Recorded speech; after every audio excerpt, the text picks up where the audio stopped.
Imagine a free cancer treatment with virtually no side effects, and it can be used at the same time as other treatments. Does it exist? Yes, it does, with amazing promise. Supporters say sugar is cancer food. So if you cut out the carbs, you can actually kill off the cancer. And they have some amazing success stories to back them up. Lori Johnson has more. Dr. Fred Hatfield is an impressive guy. He's a powerlifting champion, author, millionaire businessman with a beautiful wife. But he'll tell you his greatest accomplishment is killing his cancer, just in the nick of time.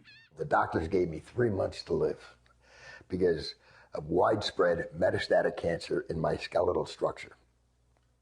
3 months. 3 different doctors told me that same thing.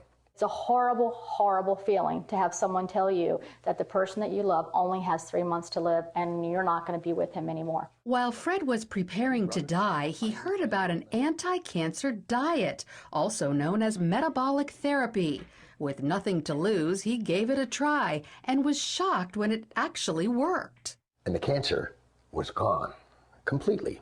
To this day, there's no trace of it, and it's been over a year. Although it wasn't easy, Fred stopped eating carbohydrates because carbohydrates turn into glucose inside your body.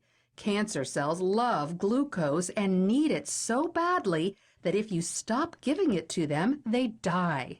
And it just absolutely amazes me that medical science is just now finding this out. Fred's recovery was not a surprise to Dr. Dominic D'Agostino. His team of scientists at the University of South Florida study metabolic therapy. When they removed carbohydrates from the diets of lab mice, the mice survived highly aggressive metastatic cancer, even better than when they were treated with chemotherapy. We have dramatically increased survival with metabolic therapy. So we think it's important to get this information out. And it's not just lab mice. He's also seen similar success in people, lots of them. I've been in correspondence with a number of people, probably at least a dozen people, and over the last 1.5 to 2 years, and all of them are still alive, so despite the odds. And so this is very encouraging. All cells, including cancer cells, are fueled by glucose. But if you deprive them of glucose, they switch to the alternate fuel ketone bodies, all except cancer cells. A defect prevents them from making the switch to using ketone bodies as fuel, and therefore cancer cells can only survive on glucose. All other cells can use either glucose or ketone bodies. Your normal cells have the metabolic flexibility to adapt from using glucose to using ketone bodies. But cancer cells lack this metabolic flexibility, so we can exploit that. People like Fred, who deprive their cells of glucose and fuel them with ketone bodies instead, eat what's known as a ketogenic diet. It consists of almost 0 carbohydrates, but lots of natural protein and fat. You can go online and there's just cookbooks and, you know, it's clean eating, just very clean eating. None of the sugars, the salts, the trash food. Natural proteins are ones in their original form, but processed meats like cold cuts and hot dogs are off limits because often carbohydrates have been added to them. Natural fats are in their original form, like olive oil, avocados, nuts, and also coconut oil. But stay away from trans fats such as shortening or margarine, which are man-made. Some people are afraid to try the ketogenic diet because they think all this fat is bad for their heart. But more doctors are now saying natural fat is actually good for you, even natural saturated fat like coconut oil and butter. Doctors like cardiologist Stephen Sinatra. Is cholesterol the major cause of heart disease?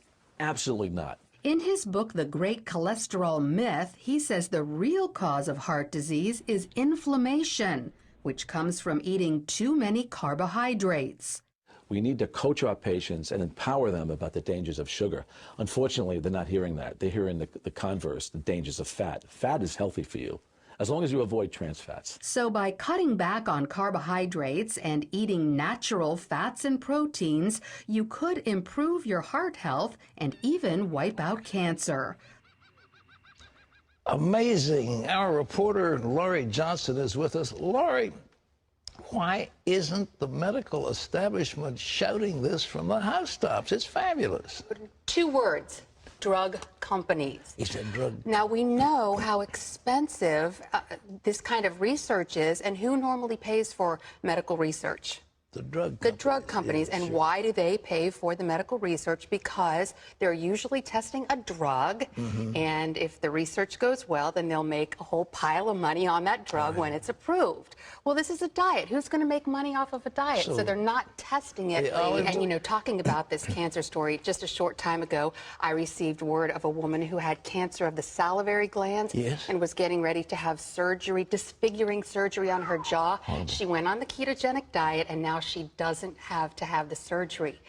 And the ketogenic diet has been a godsend for children with epilepsy. Now, I've already done a story on this. It's been a couple years, and for folks who didn't get to see it, I went up to the Mayo Clinic and interviewed parents of a little boy who was having 100 seizures a day. Nothing was helping him. And then one of his doctors said, hey, maybe the problem is glucose. So they took him off carbohydrates, and his seizures stopped like that. Incredible. And now kids all over the country are on the ketogenic diet, kids with epilepsy. At least 20 years ago, there was